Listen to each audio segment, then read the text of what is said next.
بسم الله الرحمن الرحيم. الحمد لله وكفى وسلام على عباده الذين اصطفى أما بعد فأعوذ بالله من الشيطان الرجيم. بسم الله الرحمن الرحيم. وأمه صديقة وقال النبي صلى الله عليه وسلم خير متاع الدنيا المرأة الصالحة. صدق الله المولانا العظيم وصدق رسوله النبي الكريم. اللهم صل على سيدنا محمد وعلى آل سيدنا محمد وبارک وسلم. آج کی یہ ہماری جو مجلس ہے، اس کا جو مرکزی عنوان ہے وہ ہے مثالی ازدواجی زندگی کے سنہرے اصول. یعنی وہ کون سے اصول ہیں جن کی وجہ سے ہماری ازدواجی زندگی جو ڈسٹرب ہے وہ خوشگوار ہو جائے گی اور ہماری زندگی کے اندر بہترین پہلو پیدا ہوں گے. تو اس حوالے سے آج جو عنوان ہے وہ ہے کہ نیک بیوی کی 4 صفات.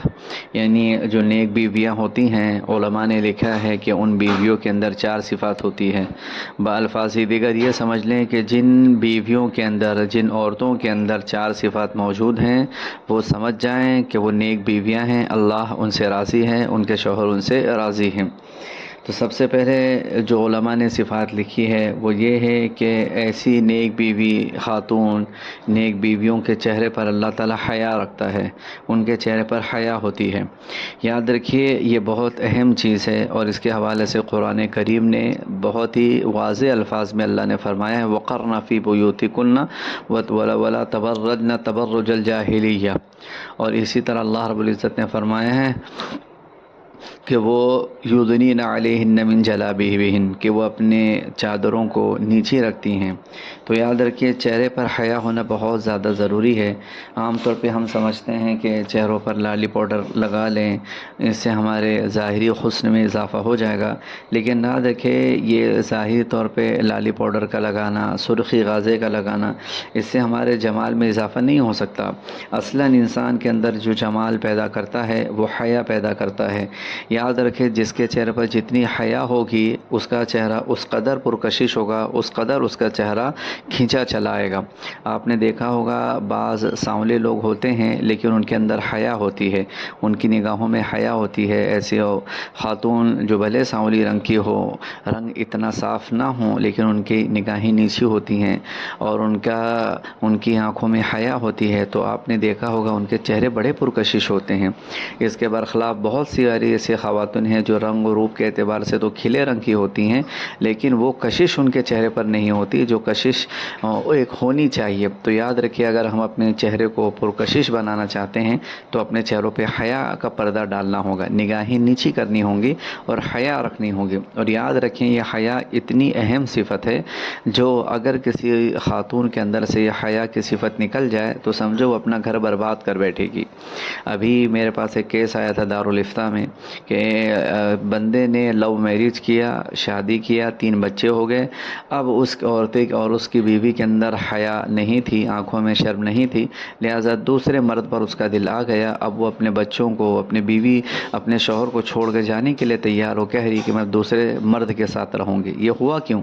یہ اصل اس وجہ سے ہوا کہ اس بندی کے نگاہوں میں نہ حیا تھی اور آنکھوں میں وہ حیا کا پردہ نہیں تھا جو ایک عورت میں ہونی چاہیے. تو یاد رکھیے کہ عورت میں سب سے اہم صفت یہی ہے کہ اس کے چہرے پر حیا ہو. یہ حیا جو ہے چہرے کو پرکشش بھی بنائے گی اور ازدواجی زندگی کو بہت زیادہ خوبصورت بنائے گی اور میاں بیوی کے دلوں کو جوڑ کر رکھنے میں بہت اہم رول ادا کرے گی. دوسری چیزیں زبان کے اندر مٹھاس ہو، زبان کے اندر شیریں ہوں، یعنی نرم بولنے والی ہو. جب خاوند سے بات کرے تو نرم لہجے میں کرے. عام طور پر یہ ہوتا ہے کہ عورتیں جب غیروں سے تو بات کرتی ہیں تو سارے جہاں کی شیرینی جو ہوتی ہے زبانوں پر آ جاتی ہے، لیکن جب اپنے خاوند سے بات کرنے پر آتی ہے تو جتنی دنیا جہاں کی کڑواہٹیں ہیں بس زبان پر آ جاتی ہے. تو غیروں سے بات کرنے میں مٹھاس ہو اور شوہر سے بات کرنے میں اگر کھٹاس ہو، زبان میٹھی نہ ہو تو یہ نیک عورت کی صفات نہیں ہے. تو ہم اپنے ذرے گریبان میں جھانکیں، کہیں ایسا تو نہیں باہر کی عورتوں سے، باہر کے لوگوں سے بات کرنے میں ہم بڑے خوش مزاج ہو رہے ہیں، لیکن جہاں شوہر کا معاملہ آیا تو وہاں پر ہم کڑواہٹ پیدا کر رہے ہیں اور ہمارے زبانوں کے اندر کڑواہٹ آ رہی ہے. تو یہ دوسری صفت جو ایک نیک بیویوں کی بیان کی گئی ہے وہ ہے زبان کے اندر شیرینی کا ہونا۔ یاد رکھیں بڑے سے بڑے جو جھگڑے ہوتے ہیں جو طلاق تک پہنچا دیتے ہیں وہ زبان ہی کی وجہ سے ہوتے ہیں، زبانوں کی وجہ سے بات آگے پہنچتی ہے۔ اگر اس معاملے پہ میاں بیوی میں سے کوئی بھی اگر خاموش ہو جائے جھگڑے کے وقت تو امید ہے اللہ تعالیٰ معاملے کو نرم، اللہ تعالیٰ نہ معاملے کو دبا دیں، لیکن گرماہٹ چلتی رہتی ہے، یہاں سے بری بھلائی وہاں سے یہاں تک کہ شوہر طیش میں آ کے طلاق دے دیتا ہے۔ ہمارے پاس دارالفتہ میں بہت سارے مسئلے آتے ہیں، بس میاں بیوی کا یہی کہ اس کی زبان کنٹرول میں نہیں ہے، بس مجھے اول پول بکتی رہتی ہے، میں غصے میں آ کے دیا میں نے 3 طلاق دے دیا۔ تو یاد رکھیں یہ زبان کی نرمی جو ہے آپ کے گھر کو جوڑ کے رکھے گی، اور یہ زبان کی جو سختی ہے یہ دلوں کو بھی توڑ دے گی اور گھروں کو بھی توڑنے کا ذریعہ بنے گی۔ اس لیے نیک بیوی کی دوسری صفت ہے زبان کے اندر نرمی ہو، زبان کے اندر مٹھاس ہو، اپنے شوہروں کے لیے، اپنے گھر والوں کے لیے، نہ کہ غیروں کے لیے۔ تیسری چیز ہے دل کے اندر نیکی ہو، بدی نہ ہو، برائی نہ ہو، یعنی وہ عورت نیک نیت ہو، اس کی نیتیں بڑی نیک ہوں، جو بھی کام کرے نیک نیتی سے کام کرے، اللہ کو راضی کرنے کے لیے کرے، بناؤ سنگار کرے تو اپنے شوہر کو راضی کرنے کے لیے، گھر کو صاف ستھرا رکھے تاکہ شوہر خوش رہے، نہ کہ یہ رہے کہ باہر کے لوگ دیکھ کر خوش رہیں۔ تو نیک نیت ہو، ہر کام معاملے میں اللہ کی رضامندی ہو، نیتیں بالکل صاف ہوں۔ چوتھی چیز ہے کہ عورت کے ہاتھ ہر وقت کام میں لگے رہیں، یعنی عورت جو ہے جہاں تک ہو سکے گھر کی عورت کام کاج میں اپنے بچوں کی خدمت میں، اپنے خاوند کی خدمت میں، ساس سسر ہو تو ان کی خدمت میں لگی رہے۔ اس کا مطلب یہ بھی نہیں کہ بس 24 گھنٹے ایک دم دھوبی کے کتے کی طرح لگے رہیں، یہ مطلب بھی نہیں ہے۔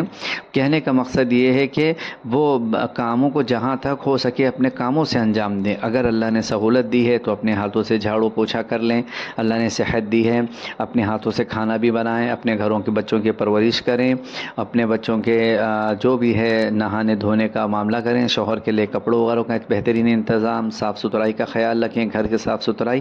یعنی کہنے کا مقصد یہ ہے کہ نیک بیوی جو ہوتی ہے گھر کو بہتر سے بہتر بنانے، اپنے شوہر کے لیے، اپنے بیوی، اپنے بچوں کے لیے، اپنے گھر کے بڑے بوڑھوں کے لیے بہترین سہولت فراہم کرنے کی کوشش کرتی ہے۔ یہ وہ چیز ہوتی ہے جو اس کو کہتے ہیں کہ گھر جو ہے وہ کاموں میں بٹا رہے، وہ کام میں لگا رہے۔ ایسی عورت بھلے بظاہر اعتبار سے وہ زیادہ نیکی تقوی والی زندگی نہیں گزار پاتی، زیادہ اللہ اللہ نہیں کر پاتی ہے، لیکن اگر ایسی عورت جو کام میں لگی ہوئی ہے، کاموں کی مشغولی کی وجہ سے اس کو زیادہ تلاوت کا ذکر کا موقع نہیں مل پا رہا ہے، فرائض کی پابندی کر رہی ہے، تو ایسی عورتیں جب بستر پہ جائیں، تھکی ہارے جائیں تو اللہ سے دعا کر لیا کریں، اللہ میں نے تیرے بندوں کو راضی کرنے کے لیے، میرے اوپر جو ذمہ داری ہے اس ذمہ داری کو پورا کرنے کے لیے اللہ میں یہ کر رہی ہوں، اللہ آپ راضی ہو جائیے، اللہ اس کی برکت سے مجھے مغفرت فرما دیجیے۔ پھر آپ دیکھیں اللہ تعالیٰ کیا خیر کے فیصلے فرماتے ہیں۔ تو یاد رکھیں یہ اگر تھکنے والا جسم ہو، اور اگر اپنے گھر خاوند کے لیے، اپنے بچوں کے لیے اور اپنے گھر کے بڑے بوڑھوں کے اگر تھکنے والا جسم ہے تو یہ بہت اچھا جسم ہے، ایسے ہاتھ بڑے بابرکت کہلاتے ہیں، ایسے ہاتھ کی اللہ تعالیٰ نے بڑی تعریف فرمائی ہے۔ اور یاد رکھیں آپ کے لیے ایک بڑی اہم نصیحت ہے کہ یاد رکھیں آپ گھر کے محافظ ہیں۔ اے میری بہنوں، میری بیٹیوں، یہ شوہر کے جو گھر کے آپ محافظ ہیں، گھر کی زندگی میں بیوی کا رول بہت اہم ہوتا ہے، اسی لیے تو اسے گھر کا وزیر اعظم، بعض لوگوں تو اس کو وزیر داخلہ ہوم منسٹر بھی کہتے ہیں، اسی لیے کہ بیوی کو گھر سنبھالنا ہوتا ہے، شوہر کے بچوں کی تربیت کرنی ہوتی ہے۔